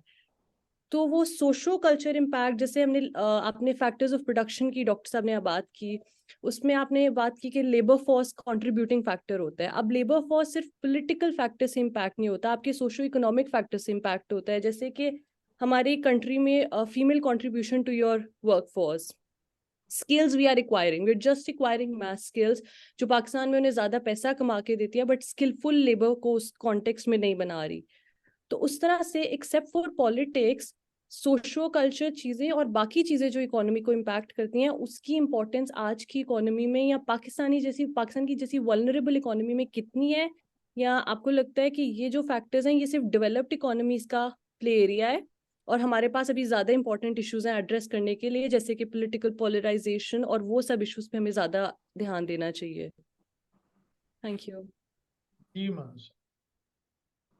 अच्छा शाह साहब, जो एक और हमारा बड़ा फंडामेंटल फेलियर है वो है हमारे एजुकेशन सिस्टम का फेलियर। अब जो एग्जांपल इन्होंने दी स्वीडन की, स्कैंडिनेवियन कंट्रीज का एजुकेशन सिस्टम बहुत अच्छा है। तो अगर आप पॉडकास्ट में भी सुनेंगे तो वहाँ भी हमने यही बात की थी कि जो हमारा एजुकेशन सिस्टम है, प्राइमरी सेकेंडरी, अब में से ज़्यादातर लोग एकेडमिक्स में ही हैं, तो वो भी डिलीवर नहीं कर रहा। उसमें हम एकेडमिक्स भी फेल हुए हैं, और जो नेशनल लेवल पे हमारी प्रायोरिटीज का सेट है उसके अंदर भी उस तरह की इन्वेस्टमेंट भी हम उस पर नहीं कर रहे। आप अगर प्लानिंग कमीशन वालों का माइंड सेट देखें तो वो ये कह रहे होते हैं कि जी एजुकेशन एक्सपेंडिचर को कट लगाया जाए, वो एजुकेशन के एक्सपेंडिचर को इन्वेस्टमेंट समझते ही नहीं है। तो अगर हम किसी चीज के ऊपर जो पैसा खर्च कर रहे हैं उसको एक्सपेंडिचर समझेंगे तो आप कट लगाने की कोशिश करेंगे, लेकिन अगर उसको इन्वेस्टमेंट समझेंगे, माइंडसेट चेंज होगा। तो अब स्वीडन की इकोनॉमी का हमारे साथ कंपैरिजन इसलिए नहीं है कि वहाँ के का जो एजुकेशन सिस्टम है वो उस लेवल की ह्यूमन स्किल पैदा कर रहा है कि उनमें इनोवेशन भी है, आइडियाज भी हैं। हमारा एजुकेशन सिस्टम भी बहुत बुरी तरह से फेल हो चुका है, जो कि स्किल देने की बजाय सिर्फ लोगों का इन्हिसार है कि हमें किसी भी तरह से डिग्री मिल जाए, मार्क्स मिल जाए। वो उनका पढ़ने के ऊपर, सीखने के ऊपर, स्किल के ऊपर कोई कोई फोकस नहीं है, और गवर्नमेंट का भी कोई फोकस नहीं है। यूनिवर्सिटियों पे यूनिवर्सिटियां बनाए जा रहे हैं हम, और जो नीचे जो स्ट्रक्चरल प्रॉब्लम्स हैं एजुकेशन सिस्टम के, स्किल के हवाले से जो हमें काम करना चाहिए, वो हम नहीं कर रहे।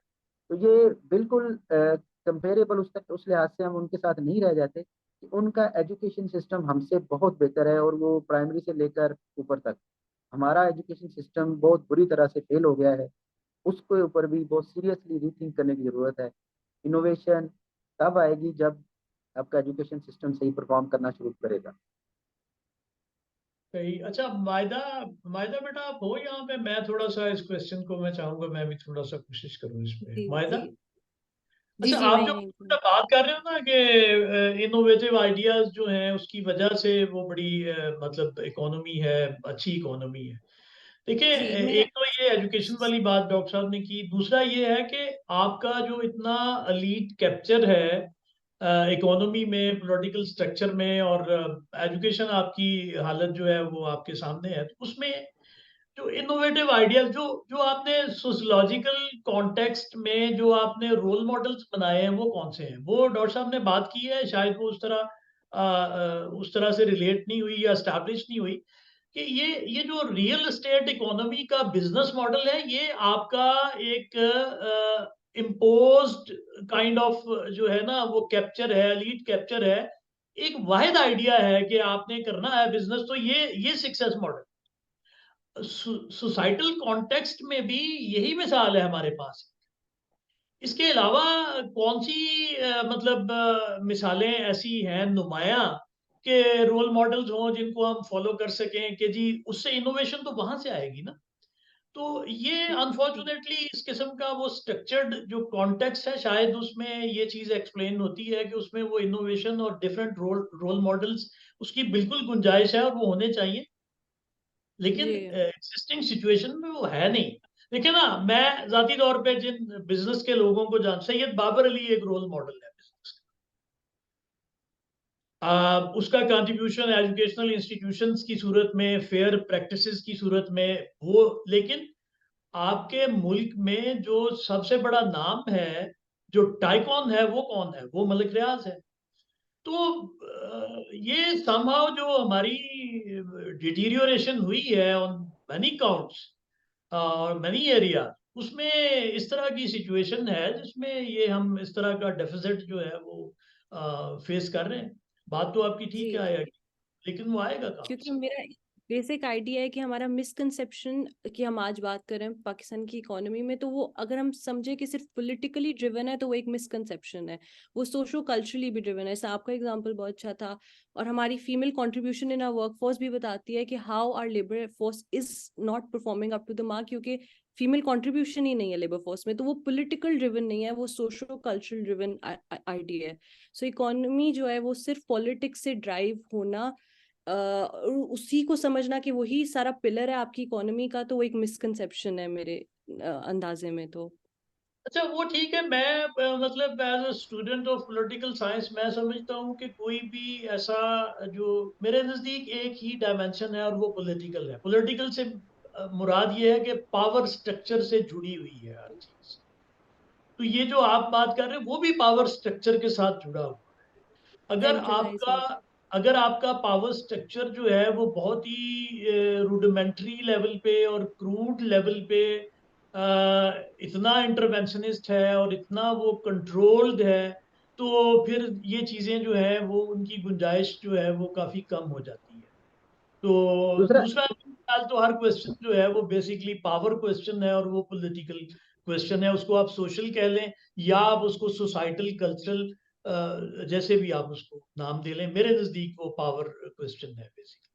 अच्छा आपका दूसरा ये, पॉइंट को support- हाँ, जी आप इंस्पायर किससे होते हैं? जी जी आपकी मोटिवेशन कहाँ से आ रही है? और जो स्पीड ऑफ ग्रोथ है कि एक मामूली सा ठेकेदार 3 डेकेड्स के अंदर अंदर सबसे बड़ा टाइकॉन बन जाता है, और दूसरी तरफ सैयद बाबर अली जैसे लोग हैं जो कब के बिजनेसेस में हैं, एजुकेशन में भी हैं, और वो उस तरह से ऊपर आपको नजर नहीं आ रहे। तो जी इनकी बात ठीक है, हम उसको डिनाई नहीं करते कि सोशियो कल्चर फैक्टर्स भी हमारे हैं, लेकिन जो मोस्ट डोमिनेंट है, जारी बात आप उसकी बात कर रहे होते हैं, जो शायद साहब का पॉइंट है कि हम चूंकि एक लीड कैप्चर में फंस चुके हुए हैं और उसमें डिसीजन इम्पोज किए जा रहे होते हैं, और जो नई गवर्नमेंट भी आती है उसको भी वही ताकतवर अदारे और वो लोग जो इन बिजनेसेस में रियल एस्टेट में इन्वॉल्व हैं, वो एक ही मशवरा देते हैं कि आप जो भी गवर्नमेंट ने प्रायोरिटी एरिया डिटरमिन करना है उसमें इसको रखें। तो हमारे जो जो रिसोर्सेज हैं वो ड्रेन होके एक खास तरफ चले जाते हैं और बाकी सारी चीजें इग्नोर हो जाती हैं।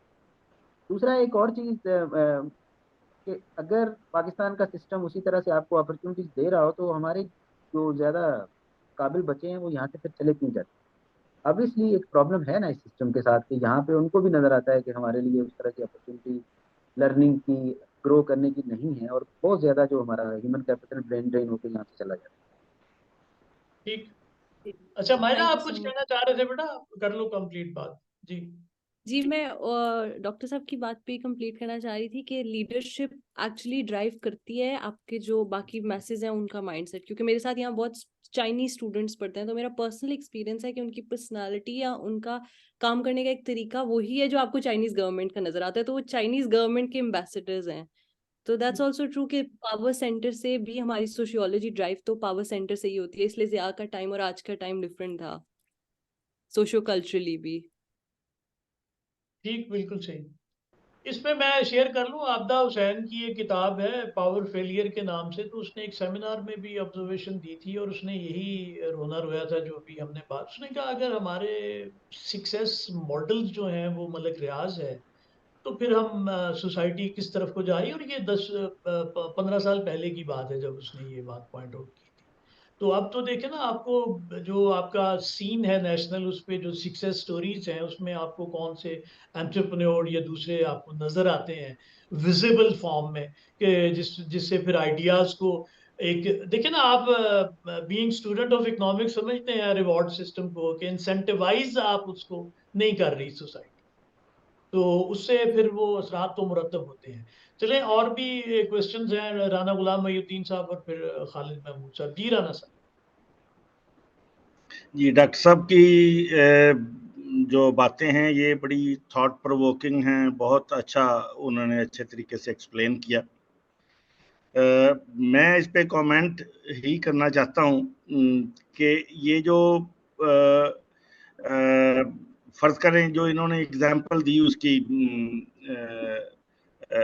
ऑटोमोबाइल सेक्टर की, उसमें या आईपीपीस की, उसमें भी अगर जो उसे फेयर उनके साथ एग्रीमेंट किया जाता तो ऑटोमोबाइल में ये था कि 10 साल में वो सारी टेक्नोलॉजी पाकिस्तान शिफ्ट होगी। वो जो लोग यहाँ पे पार्ट्स असेंबल ही नहीं करेंगे, वो सारी है। टेक्नोलॉजी पाकिस्तान में बनाएंगे। दूसरा, वो जो आईपीपीस था उसमें अगर जो उसके जो एग्रीमेंट्स हैं वो इतने अनफेयर हैं, इतने बायस्ड हैं कि वो साफ नजर आता है कि किसी ना किसी ने उसमें करप्शन की है और बहुत बड़ी करप्शन की है। अदरवाइज कोई बंदा ऐसा कर सकता है कि ऑयल भी महंगा लेना है, वो भी इंपोर्ट करवाना है, पैसे भी खुद देने हैं और कम उस पे जो है वो इंटरेस्ट रेट पे देने हैं। 80% जो हैं वो देने हैं, 20% अपने पास से लगाने हैं। कोई उसमें चेक बैलेंस नहीं है कि वो पैसे कहाँ से लाए हैं कि नहीं लाए हैं। ये अब डॉक्टर साहब जो कहते हैं, ये मेरा ख्याल है, एक आध रिसर्च मैंने भी पढ़ी है कि उसमें ऐसा ही है कि वो कुछ भी नहीं लगाया, उन्होंने कुछ भी इन्वेस्ट नहीं किया, बल्कि इन्वेस्टमेंट के नाम पर भी उन्होंने कमाया है। और एजुकेशन के हवाले से मैं ये अर्ज करना चाहता हूँ कि एजुकेशन में जो बुनियादी एकेडमिक जो हमारा एनवायरनमेंट है, इसमें प्रोड्यूस करने के ऊपर एजुकेशन और प्रोड्यूस करने के ऊपर स्केल्स के कोई रेवेन्यू प्रोड्यूस किया जाए, कोई चीज प्रोड्यूस की जाए, इसके ऊपर तो है ही नहीं। जो भी बंदे पढ़ते हैं उनका आप इंटरव्यू कर लें यूनिवर्सिटी से, हायर एजुकेशन से लोगों का, वो जॉब सीकर्स ही होते हैं, अपने तौर पे काम करने वाले लोग जो हैं वो है ही नहीं। और आपकी बात भी ठीक है कि अगर जो करप्ट लोग हैं वो करप्ट प्रैक्टिसेस से बहुत जल्दी अमीर हो जाते हैं, तो बाकी लोग भी फिर उन्हीं की तरह उन्हीं की वो रोल मॉडल के तौर पे लेते हैं। ये मेरा कमेंट था। बहरहाल डॉक्टर साहब का बहुत शुक्रिया। जी आपका भी बहुत शुक्रिया। मैं एक बात दोबारा रिपीट कर दूं राना साहब, मेरा ख्याल ये है कि आईपीपीज की जो अनफेयर एग्रीमेंट्स की बात अलग है, मेरे ख्याल में indigenous water resource power generation से स्विच करना imported oil based power generation पे, ये इटसेल्फ अगर अनफेयर नहीं भी होते तो ये इटसेल्फ बड़ा डैमेजिंग डिसीजन था। और ये मेरी जाती राय नहीं है, ये शमसुल मुल्क का नाम हाँ था, वो वापडा के चेयरमैन भी रहे हैं, उन्होंने ये बात बड़े जोर दे के कही थी कि ये हमारे पास इसके अलावा कोई ऑप्शन ही नहीं थी।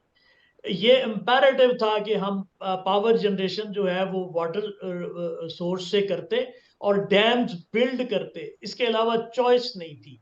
अब चूंकि गवर्नमेंट्स जो है वो 5 ईयर टर्म में, पूरी दुनिया में वैसे होता है कि गवर्नमेंट्स, पॉलिटिकल गवर्नमेंट्स जो है रिलेटिवली शॉर्ट टर्म में सोचती हैं। हमारे यहाँ तो गवर्नमेंट की टर्म भी कोई 2-2.5 साल की होती है और उसमें भी स्टेबिलिटी नहीं होती, वो अपनी सर्वाइवल की गेम में रहते हैं, तो वो बिल्कुल नहीं सोचते। इसलिए ये चीजें पेंडिंग होती गई हैं, हमने कोई डिसीजन नहीं किया और ये कॉन्सिक्वेंसेज हैं जो हम फेस कर रहे हैं। हमने एडहॉक बेसिस पे कि अंधेरा हो गया चलो आईपीपीसी लगा, साथ वो सारी करप्ट प्रैक्टिसेस भी, हम तो साथ आगे आपको रेंटल पे भी आ गए थे ना, कि रेंटल पावर प्रोजेक्ट ही ले आए, पिछली दफा तो उस पे वो चले तो गए थे। ठीक है, कर ले ना कुछ कर ले, वक्ती तौर पे जो भी करना है कर ले, लेकिन वो इन द लॉन्ग रन मतलब स्ट्रेटेजिकली गलत डिसीजन थे जिन्होंने हमें यहाँ लैंड किया जहां पे अब हम इस वक्त हैं और we are facing the music. तो मेरा इस पे इतना ही कमेंट था। खालिद साहब वेट कर रहे हैं। जी खालिद साहब, खालिद महमूद साहब। जी सर, पहली बात तो यह है कि आज बहुत इंफॉर्मेटिव इंफॉर्मेटिव है, और डॉक्टर मानस साहब का बहुत शुक्रिया कि इन्होंने बड़े मुश्किल कॉन्सेप्ट जो हैं बड़े सादा अल्फाज में और मसाले देकर हमें समझा दिए, और हमें पता चला कि हमारे पॉलिटिशियंस ने या ब्यूरोक्रेट्स ने, जिस भी किसी डिसीजन मेकर्स ने कुछ डिसीजन ऐसे किए हैं जो एक नासूर की तरह हमारी इकॉनमी को डे बाय डे बेहतर करने की बजाय वो डेफिसिट जो है वो बढ़ा ही रहे हैं। करंट अकाउंट हो या सर्कुलर हो, तो उसमें इजाफा ही हो रहा है, तो बेसिक डिसीजन ही गलत हुए हैं। तो एक तो मैं ये अर्ज करूंगा कि अब इसका कोई सोल्यूशन भी डॉक्टर साहब बता दें। दूसरा, हम सुनते आए, पिछले कुछ दिनों से सुनते आ रहे थे कि ये जो सी पैक है ये गेम चेंजर होगा और इससे बड़ी इकोनॉमी की रिवाइवल होगी, ये होगा वो होगा। तो इसके जो प्रोस्पेक्ट्स हैं वो हमें बता दें कि इससे क्या हो सकता है। और एक बात, मैं पिछले दिनों ग्वादर गया सर, तो ग्वादर पोर्ट का हमने विजिट किया, काफी मुश्किल से परमिशन वगैरह लेकर जब हम ग्वादर पोर्ट पर गए तो वहाँ कोई नहीं था, सिर्फ एक बंदा जो हमें गाइड करने के लिए, विजिट करवाने के लिए ऑफिशियली वहाँ डिप्यूट हुआ था, इंजीनियर था कोई, वो हमें मिला। तो उससे हमें मालूमात हुई, हासिल हुई कि ये जो पोर्ट है ये 2007 से 2047 तक 40 साल के लिए लीज पर है। चाइनीज कंपनी है जिसने बिड किया और उसने ये लीज पर ले ली है। तो मैंने उससे सवाल किया कि जब ये चाइनीज कंपनी ने लीज पर ले ली है तो वो अपना जो उसने पैसे दिए हैं वो कैसे पूरे करेगा, जबकि यहाँ तो कोई एक्टिविटी नहीं है, ना कोई जहाज आता है सालों से, ना कोई जाता है, तो बिल्कुल हु का आलम है। तो वो कैसे वो करेगा?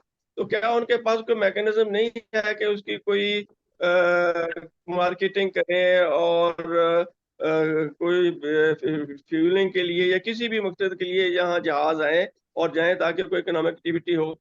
तो एक तो ये फिनोमेनन क्या है, जैसे हम आप बात कर रहे थे कि कोई एयरपोर्ट्स या ऐसी चीजें हम इन्वेस्टर ला रहे हैं जो वन टाइम तो हमें फायदा होगा लेकिन इन द लॉन्ग रन उसका नुकसान होगा।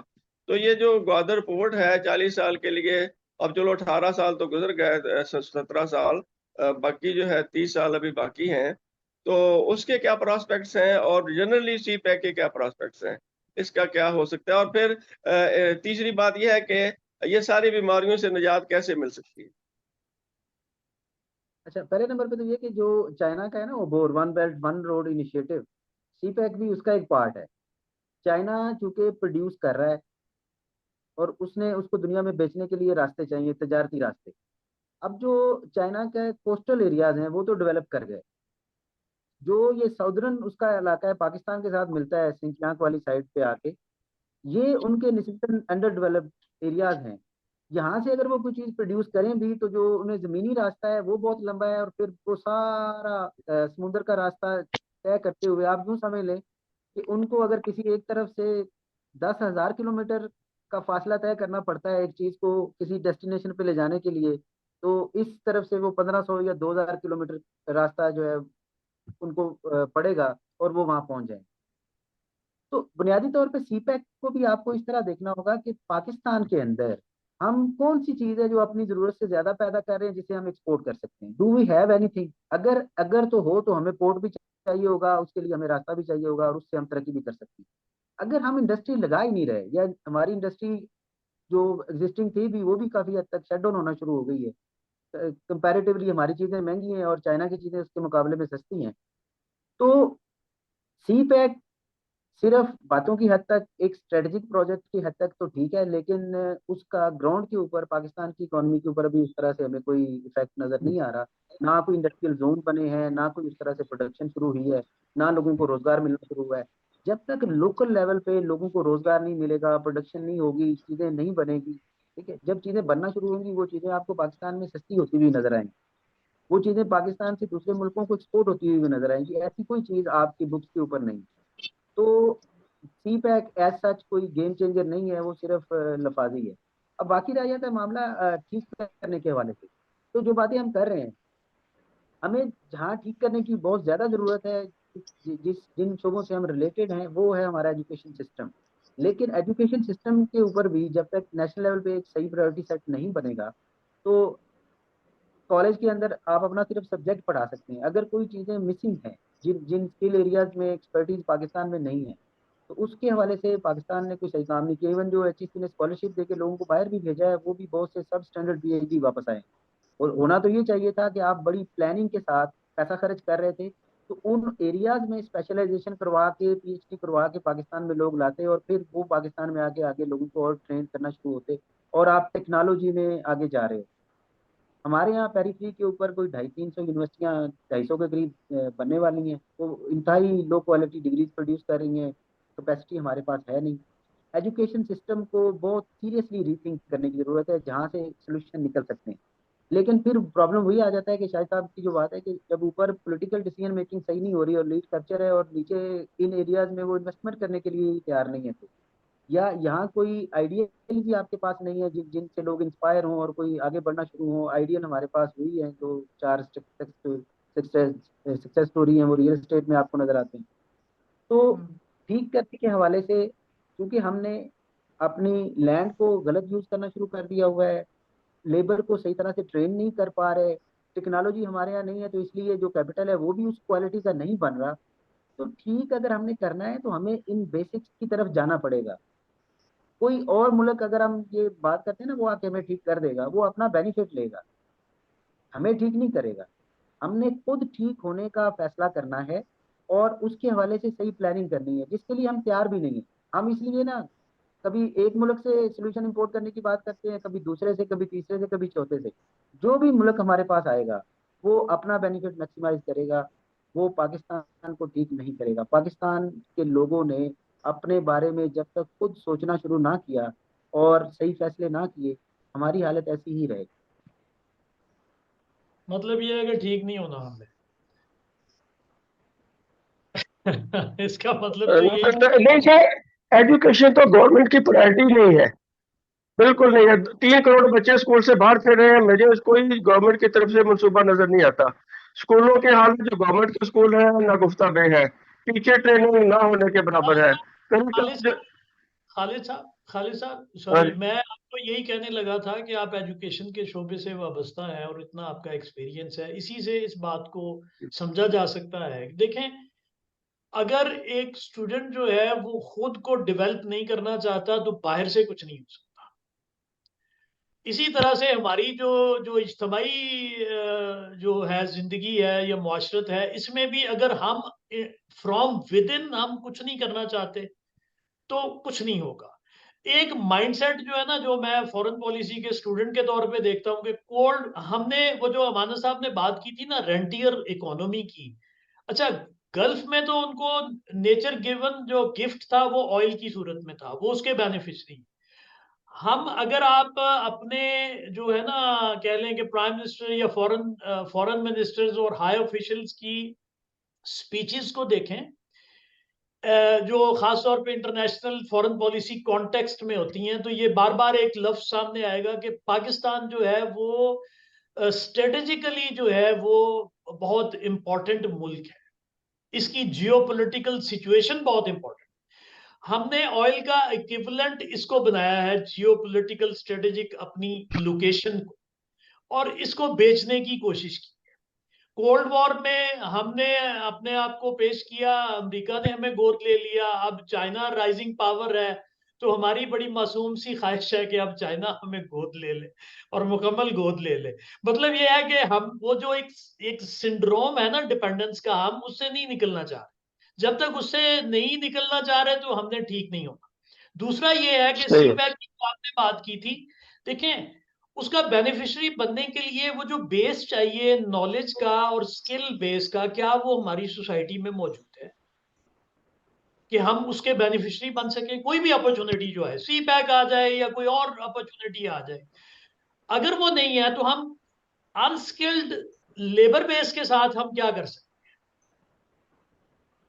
तो आपके सामने है सिचुएशन, और ये स्किल बेस डेवलप करने के लिए हमें अब कितना, अगर आज हम तैयार कर लें तो हमें कितने साल चाहिए होंगे डेवलप करने के लिए, ये आपके सामने है बतौर एजुकेशनिस्ट।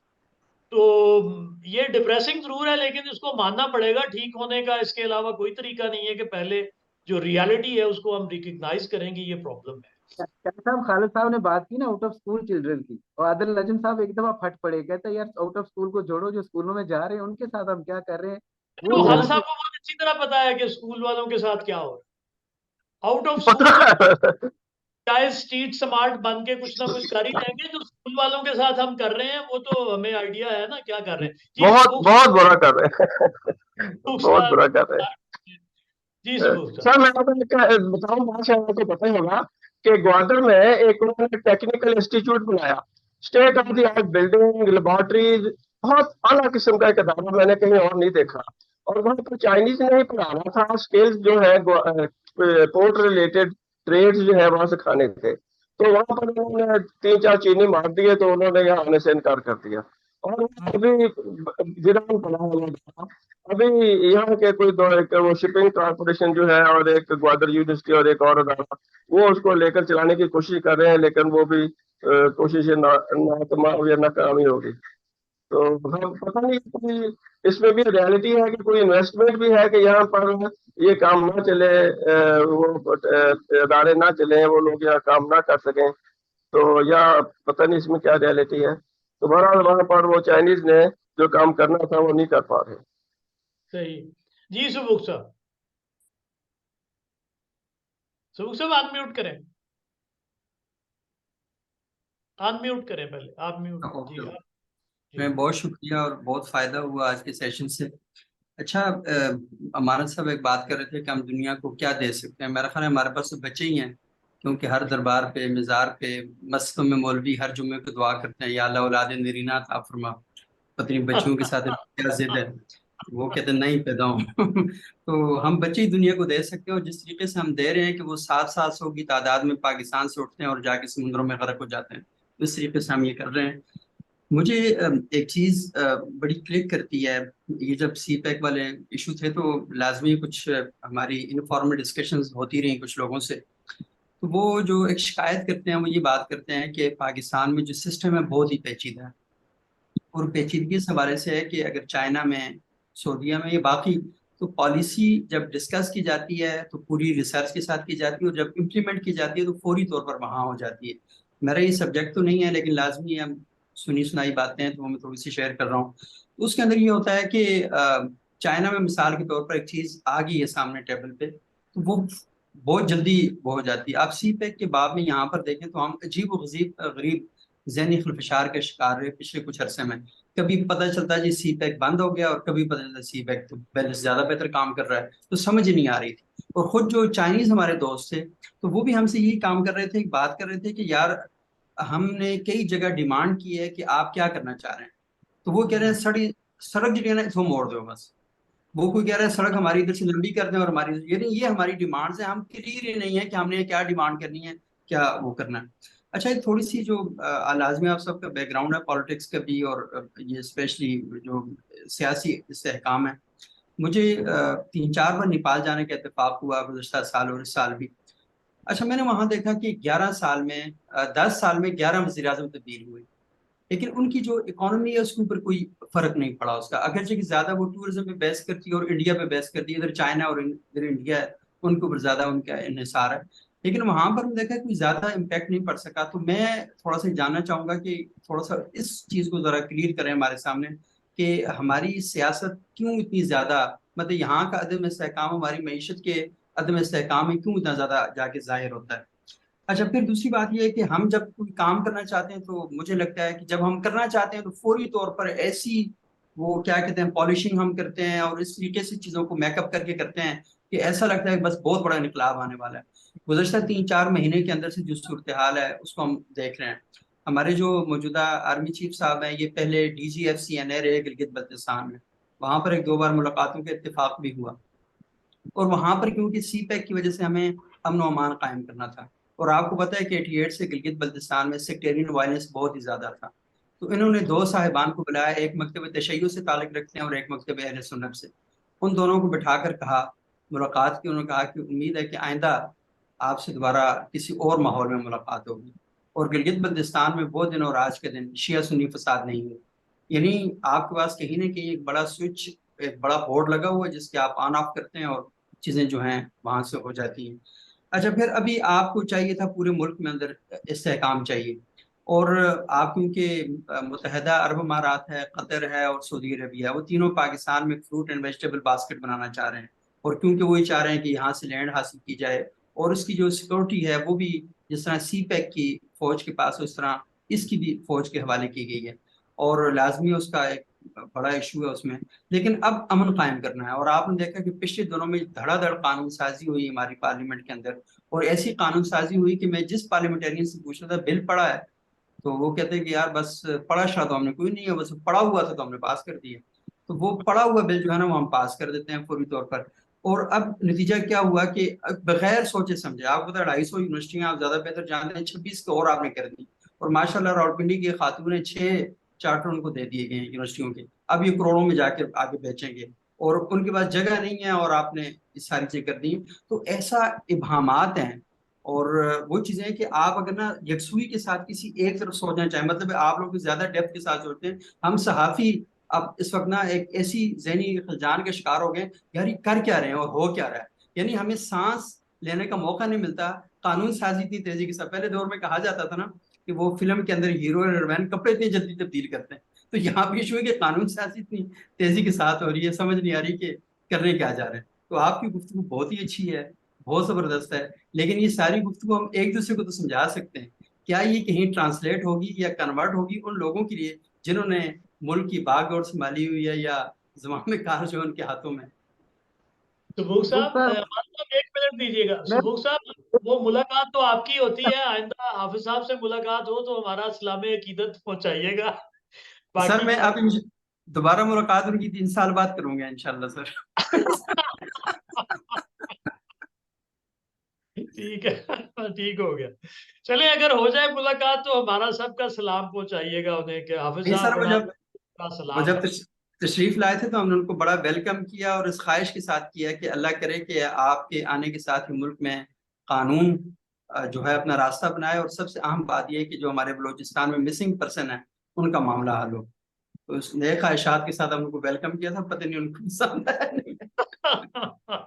जी डॉक्टर मान साहब, जी सर।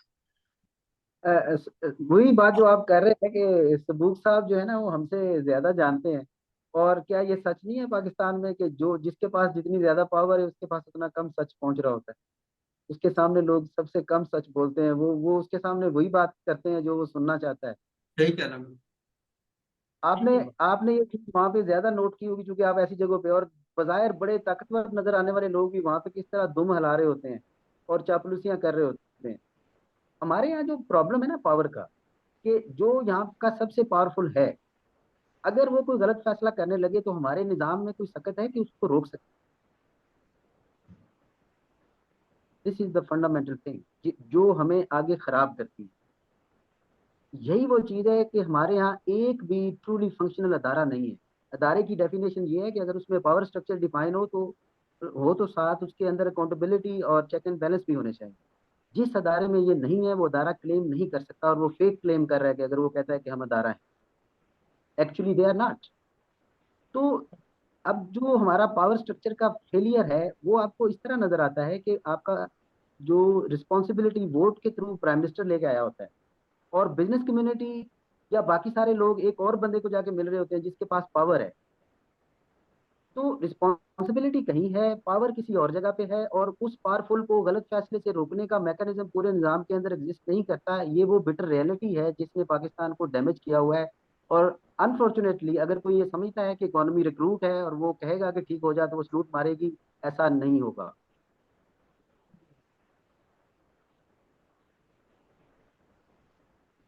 सही बात है, और ये बड़ी एक बुनियादी हकीकत है। और ये जो आपने बुनियादी बात की कि जब वो पावर में होते हैं तो उनके सामने बात ही नहीं हो सकती, और हर एक की अपनी एक किचन कैबिनेट होती है।